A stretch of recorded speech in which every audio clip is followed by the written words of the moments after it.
lorsqu'une aventure en colère nous met, nous devons avant tout dire notre alphabet.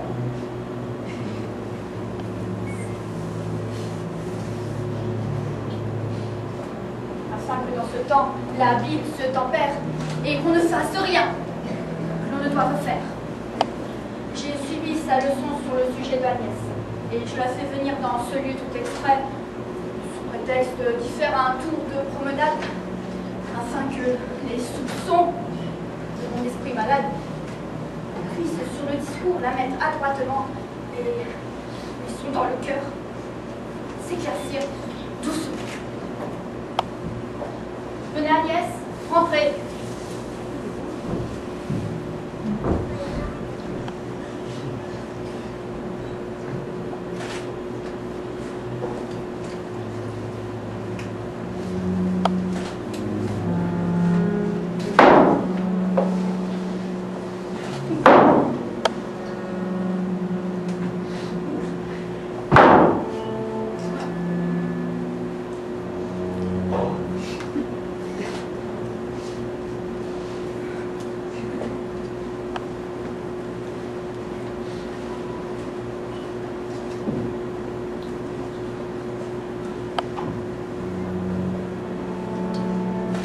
La promenade est belle.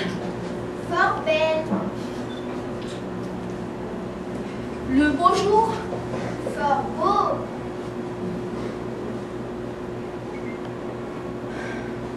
Quelle nouvelle? Le petit chat est mort.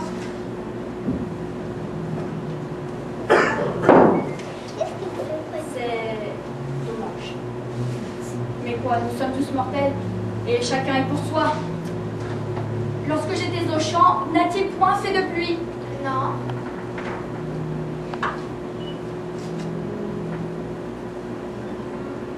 Vous ennuyait-il? Jamais je ne m'ennuie. Qu'avez-vous fait encore ces 9 ou 10 jours-ci? 6 chemises, je pense, et 6 coiffes aussi.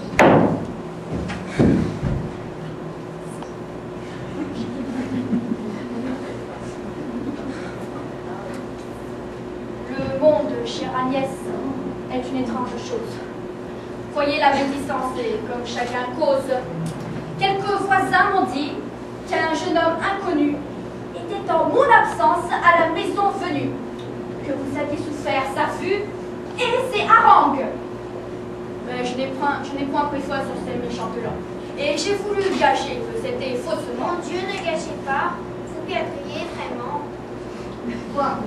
C'est la vérité qu'un homme... Chose sûre, il a presque bougé de chez nous, je vous jure. C'est à ce qu'elle me fait avec sincérité. Une marque pour le mensonge ma généralité. Mais il me semble, Agnès, si ma mémoire est bonne, que j'avais défendu que vous fissiez personne. Oui, mais quand je l'ai vu, vous ignorez pourquoi, et vous en auriez fait sans doute autant que moi. Peut-être. Mais enfin, contez-moi cette histoire. Elle est fort étonnante et difficile à croire. J'étais sur le balcon, à travailler au frais, lorsque je vis passer sous les arbres d'auprès un jeune homme bien fait, qui, rencontrant ma vue d'une humble révérence, aussitôt me salue. Moi, pour ne point manquer à la civilité, je fis la révérence aussi de mon côté. Soudain, il me refait une autre révérence. Moi, j'en refais de même une autre en diligence. Et lui, d'une troisième aussitôt repartant, d'une troisième aussi j'y repars à l'instant.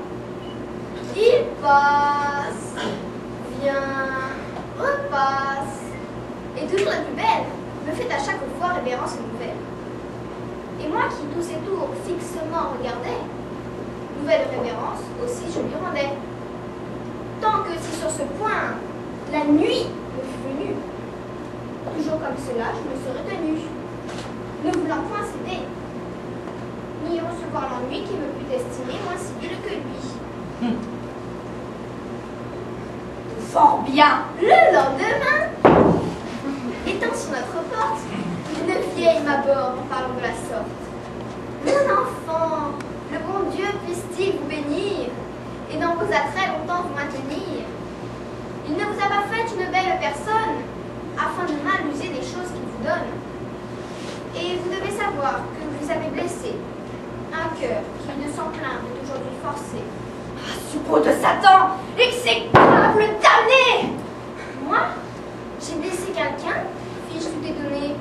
Oui, dit-elle, blessé, mais blessé tout de bon. Et c'est l'homme qui hier vous vit du balcon.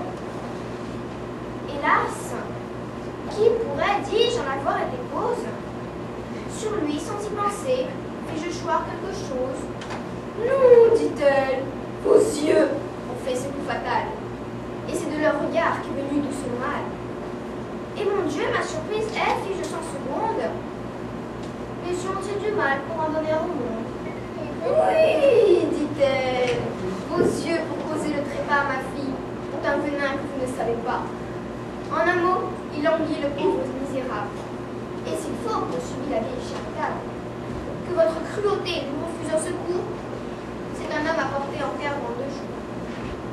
Mon Dieu, j'en aurais dit une douleur bien grande, mais pour le secourir, qu'est-ce qu'il me demande?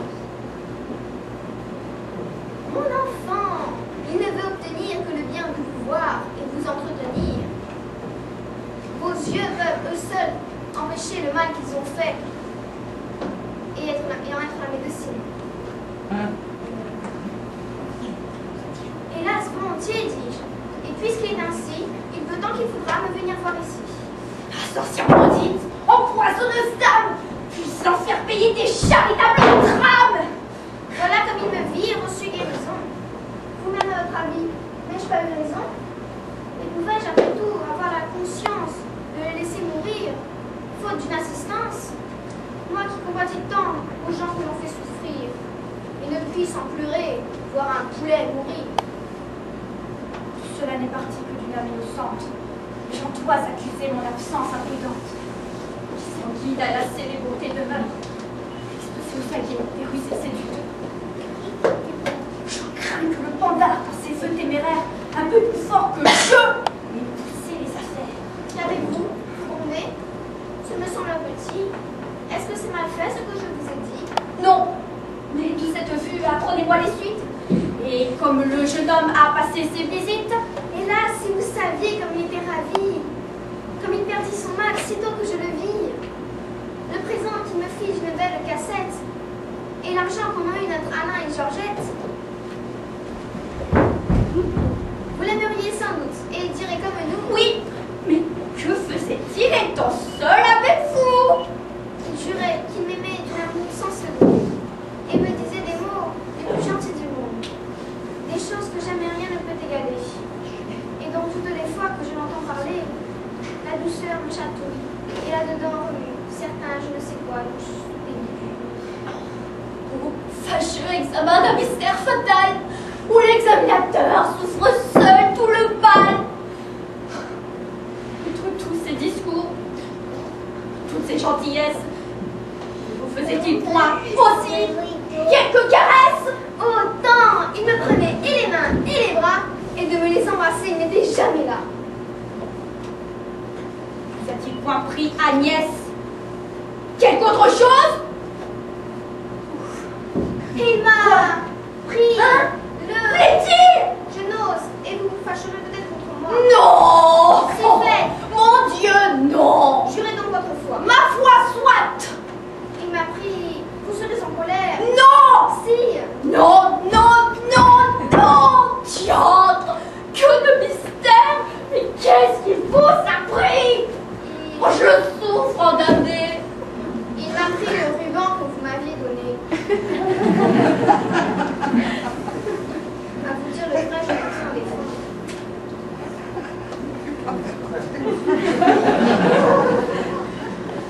Passe pour le ruban. Mais je voulais apprendre s'il ne vous a rien fait que de vous embrasser les bras. Comment? Est-ce qu'on fait d'autres choses? Non pas! Mais pour guérir du mal qui le possède, n'a-t-il point exigé de vous d'autres remèdes? Non, vous pouvez en juger. Que si l'on nous demandait que pour le secourir, je vais tout accorder. Oh,